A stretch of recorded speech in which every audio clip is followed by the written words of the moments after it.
दीपोत्सव का पहला दिन है जब भगवान कुबेर और देवी लक्ष्मी की पूजा की जाती है। ऐसा माना जाता है कि इस दिन पूजा पाठ और सोना चांदी खरीदने से धन दौलत में अपार वृद्धि होती है। वही इस शुभ अवसर पर और भी ज्यादा पावन बनाने के लिए आइए इस कथा का पाठ करते हैं। कार्तिक महीने के कृष्ण पक्ष की त्रयोदशी तिथि को मनाया जाने वाला पर्व धनतेरस दीपोत्सव का पहला दिन होता है। अब हम कथा प्रारंभ करते हैं। एक बार भगवान विष्णु ने पृथ्वी पर आने का फैसला किया। तब देवी लक्ष्मी ने भी उनके साथ आने की इच्छा जताई। विष्णु जी ने कहा, तुम मेरे साथ चल सकती हो, लेकिन मेरी एक बात माननी होगी। मैं जब तक वापस न आऊं, तुम दक्षिण दिशा की ओर बिल्कुल मत जाना।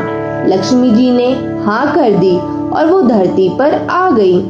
कुछ देर बाद विष्णु जी ने लक्ष्मी जी को एक जगह रुकने को कहा और खुद दक्षिण दिशा की ओर चले गए। भगवान के जाते ही लक्ष्मी जी के मन में ये जानने की इच्छा उत्पन्न हुई कि आखिर उस दिशा में क्या। भगवान के जाते ही लक्ष्मी जी के मन में ये जानने की इच्छा उत्पन्न हुई कि आखिर उस दिशा में ऐसा क्या है जहाँ जाने के लिए उन्हें मना किया गया है। वो नहीं मानी और उनके पीछे पीछे चल दी। आगे जाकर उन्हें सरसों का एक खेत मिला जिसमें सुंदर फूल खिले थे। लक्ष्मी जी को फूल बहुत अच्छे लगे तो उन्होंने कुछ फूल तोड़कर अपना श्रृंगार कर लिया। थोड़ा और आगे चलने पर उन्हें गन्ने का खेत दिखा जहाँ उन्होंने गन्ना तोड़कर उसका रस भी चूसा। तभी भगवान विष्णु वहाँ आ गए। जब उन्होंने लक्ष्मी जी को सरसों का फूल तोड़े हुए और गन्ने का रस चूसते हुए देखा तो वो बहुत क्रोधित हुए। उन्होंने लक्ष्मी जी से कहा, मैंने तुम्हें यहाँ आने से मना किया था, आपने मेरी बात नहीं मानी और एक किसान के खेत में चोरी का अपराध भी कर बैठी।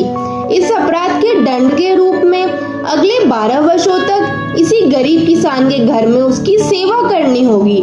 ये कहकर भगवान विष्णु उनको छोड़कर अपने निवास स्थान क्षीरसागर लौटे। लक्ष्मी जी उस गरीब किसान के घर में साधारण वेश में रहने लगी। एक दिन लक्ष्मी जी ने किसान की पत्नी से कहा, तुम स्नान के बाद मेरी बनाई हुई देवी लक्ष्मी की मूर्ति की पूजा करो, फिर रसोई का काम करना। तुम जो भी मांगोगी तुम्हें वो मिल जाएगा। किसान की पत्नी ने ठीक वैसे ही किया।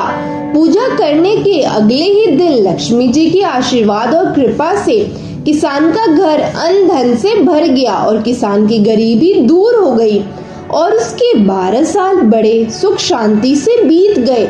जब 12 साल पूरे हो गए तो भगवान विष्णु लक्ष्मी जी को वापस लेने आए, लेकिन अब किसान ने उन्हें भेजने से मना कर दिया क्योंकि लक्ष्मी जी के कारण उसके जीवन में समृद्धि आई थी। तब भगवान विष्णु ने किसान को समझाया कि लक्ष्मी चंचल होती है, वो किसी एक जगह नहीं रुकती। वे तो श्राप के कारण 12 सालों से तुम्हारी सेवा कर रही थी और अब उनका समय पूरा हो गया है।